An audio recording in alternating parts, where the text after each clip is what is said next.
EPS EPFO higher pension पर बड़ा update.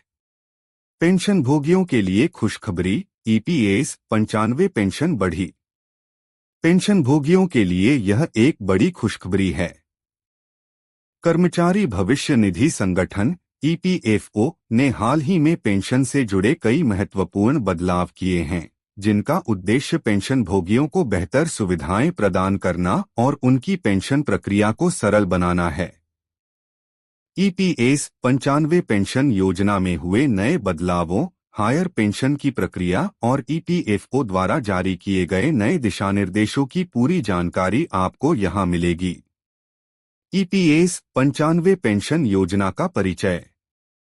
EPS 95 या कर्मचारी पेंशन योजना 1995 ईपीएफओ द्वारा संचालित एक पेंशन योजना है, जिसके तहत निजी क्षेत्र के कर्मचारियों को सेवानिवृत्ति के बाद मासिक पेंशन दी जाती है। इस योजना के अंतर्गत वर्तमान में न्यूनतम पेंशन 1000 रुपये प्रति माह है। हालांकि लंबे समय से इसकी राशि बढ़ाने की मांग उठती रही है।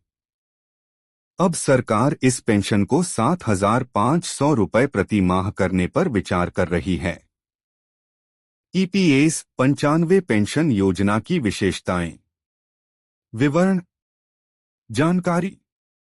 योजना का नाम कर्मचारी पेंशन योजना 1995 ईपीएस 95। संचालन कर्मचारी भविष्य निधि संगठन ईपीएफओ। लाभार्थी निजी क्षेत्र के कर्मचारी। वर्तमान न्यूनतम पेंशन 1000 रुपये प्रति माह। प्रस्तावित न्यूनतम पेंशन 7500 रुपये प्रति माह। लागू होने की तिथि 1995। हाल के बदलाव।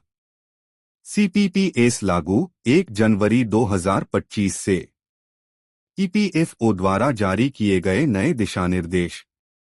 ईपीएफओ ने पेंशन भोगियों के लिए कई महत्वपूर्ण दिशानिर्देश जारी किए हैं, जिनका उद्देश्य पेंशन प्रक्रिया को सरल, पारदर्शी और अधिक प्रभावी बनाना है।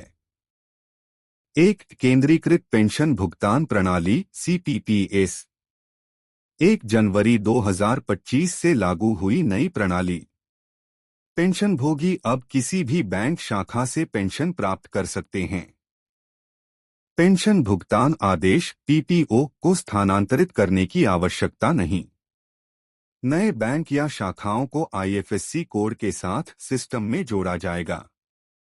2 संयुक्त घोषणा प्रक्रिया का सरलीकरण। सॉप संस्करण 3.0 को 31 जुलाई 2024 को अपडेट किया गया। सदस्यों को 3 श्रेणियों में विभाजित किया गया। दस्तावेज जमा करने की प्रक्रिया को सरल और तेज बनाया गया। 3 उच्च पेंशन के लिए स्पष्टीकरण। उच्च वेतन वाले कर्मचारियों के लिए समान पेंशन गणना सुनिश्चित की जाएगी। छूट प्राप्त संस्थानों को ट्रस्ट नियमों का पालन करना होगा। 4 सदस्य प्रोफाइल अपडेशन की सरल प्रक्रिया। आधार सत्यापित यूएएन वाले सदस्य बिना दस्तावेज अपलोड किए अपनी जानकारी अपडेट कर सकते हैं। 1 अक्टूबर 2017 से पहले जारी यूएएन के लिए नियोक्ता का प्रमाणीकरण आवश्यक होगा। ईपीएस 95 पेंशन बढ़ाने की मांग। ईपीएस 95 पेंशन भोगियों की लंबे समय से मांग रही है कि न्यूनतम पेंशन को 1000 रुपये से बढ़ाकर 7500 रुपये किया जाए। पेंशन भोगियों की प्रमुख मांगें। न्यूनतम पेंशन 7500 रुपये प्रति माह हो। महंगाई भत्ता (DA) में वृद्धि हो। पेंशन भोगियों और उनके जीवन साथियों को फ्री मेडिकल सुविधाएं मिलें। 10 जनवरी 2025 को ईपीएस 95 पेंशन भोगियों का एक प्रतिनिधिमंडल वित्त मंत्री निर्मला सीतारमण से मिला और अपनी मांगों को उनके सामने रखा। वित्त मंत्री ने गंभीरता से विचार करने का आश्वासन दिया है। हायर पेंशन प्रक्रिया और अपडेट। ईपीएफओ ने हायर पेंशन के लिए आवेदन करने वाले कर्मचारियों के लिए महत्वपूर्ण अपडेट जारी किए हैं। आवेदन की अंतिम तिथि 31 जनवरी 2025।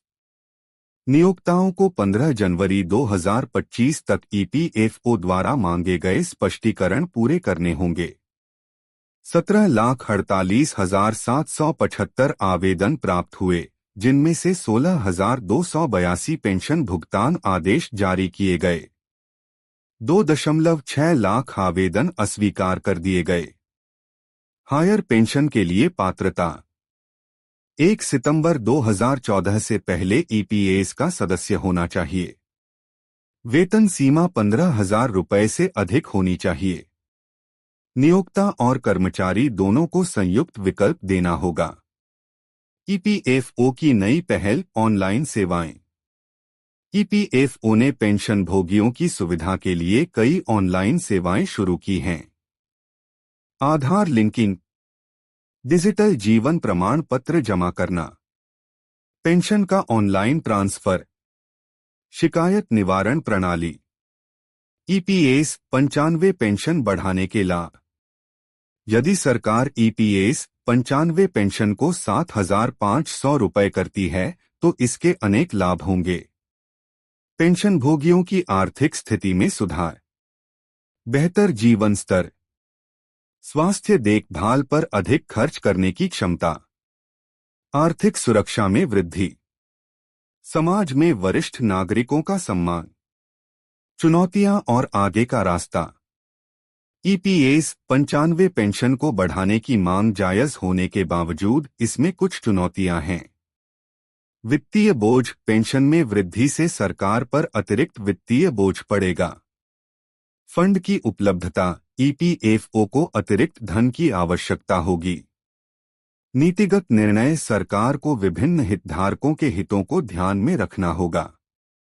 हालांकि सरकार इस पर गंभीरता से विचार कर रही है और जल्द ही इस संबंध में कोई ठोस निर्णय लिया जा सकता है। निष्कर्ष, ईपीएफओ द्वारा किए गए हालिया बदलाव और ईपीएस 95 पेंशन बढ़ाने की मांग पेंशन भोगियों के लिए आशा की किरण है। केंद्रीकृत पेंशन भुगतान प्रणाली सीपीपीएस और अन्य सरलीकृत प्रक्रियाओं से पेंशन भोगियों को बड़ी राहत मिलेगी। हालांकि पेंशन में वृद्धि एक जटिल मुद्दा है, लेकिन सरकार इस पर गंभीरता से विचार कर रही है। पेंशन भोगियों को सलाह दी जाती है कि वे ईपीएफओ की आधिकारिक वेबसाइट पर नजर रखें और समय समय पर जारी होने वाले अपडेट्स का पालन करें। साथ ही अपने यूएएन को आधार से लिंक करना और डिजिटल जीवन प्रमाण पत्र जमा करना न भूलें। अस्वीकरण, यह लेख केवल सूचनात्मक उद्देश्यों के लिए है। पाठकों को सलाह दी जाती है कि वे किसी भी कार्रवाई से पहले ईपीएफओ की आधिकारिक वेबसाइट से जानकारी प्राप्त करें।